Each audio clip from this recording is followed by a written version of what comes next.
Dear President, dear High Commissioner.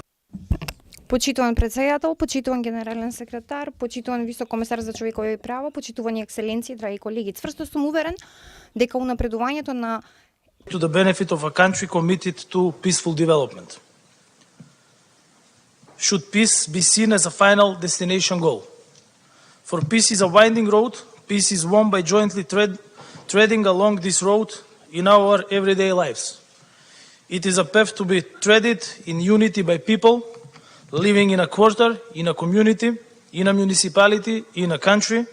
It is a path along which we need to progress together in an alliance, all of us here in this room, all of us worldwide. And I say this because I am here today on behalf of my homeland, the Republic of North Macedonia, which today is an example of functional multi-ethnic state and a factor of stability in the Western Balkans, mostly owing to the concept of one society for all, which we are pursuing and implementing without any prejudices. This is a concept founded on the principle of equal rights and duties for all citizens, a principle strongly supported by the government and the vast majority of citizens of the Republic of North Macedonia.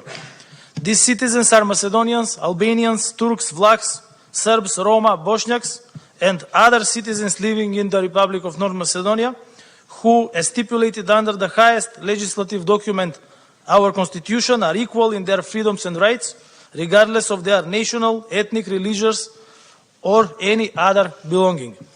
Our education system guarantees and provides education for persons belonging to ethnic communities in their native language at all levels of education, starting with the primary education.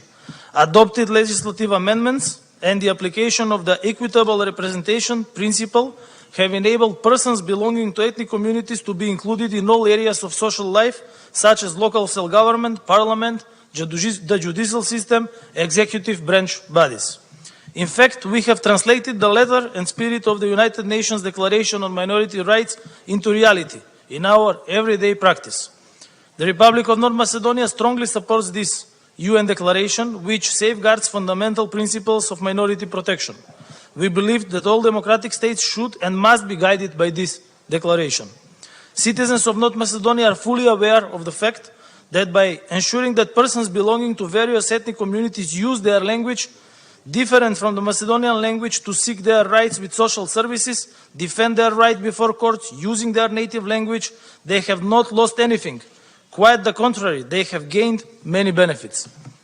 With our equality policies, we have strengthened the cohesive fabric of our society, and we have opened the avenue to discuss issues of real relevance for the citizens, their existence and living standard, this being the language that is common to all of us, to all our citizens.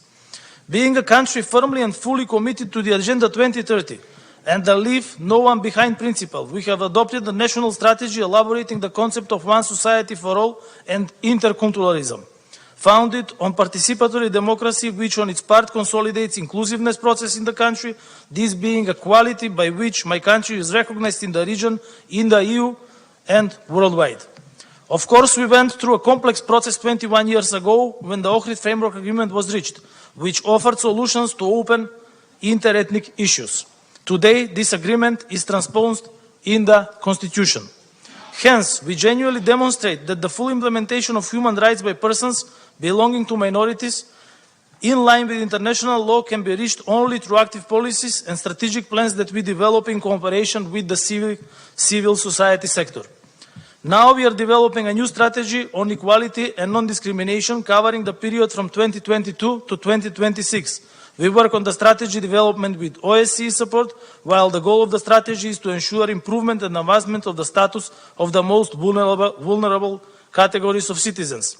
Rights of women belonging to minorities are central to all areas, starting with education including women in policy decision-making processes and recruiting them in the state administration bodies.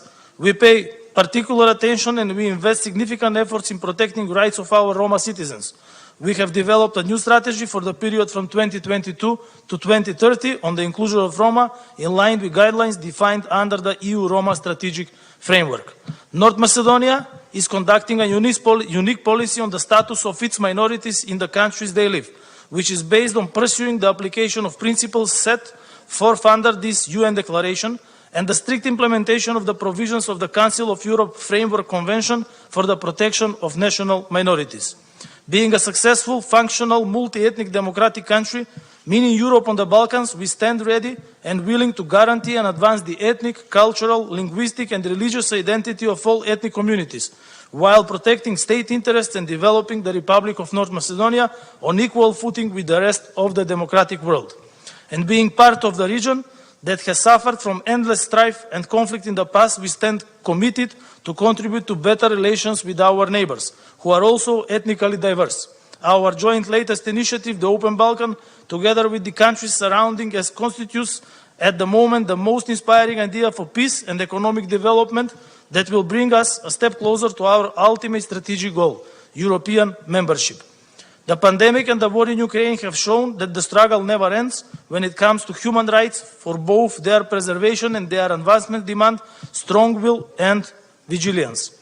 The commitment to human rights does not end on the borders of our community, our country, our region. It is universal. On such note, I should like to welcome today's debate, which supports our shared commitments to building more just countries and more justified world. Thank you for your attention.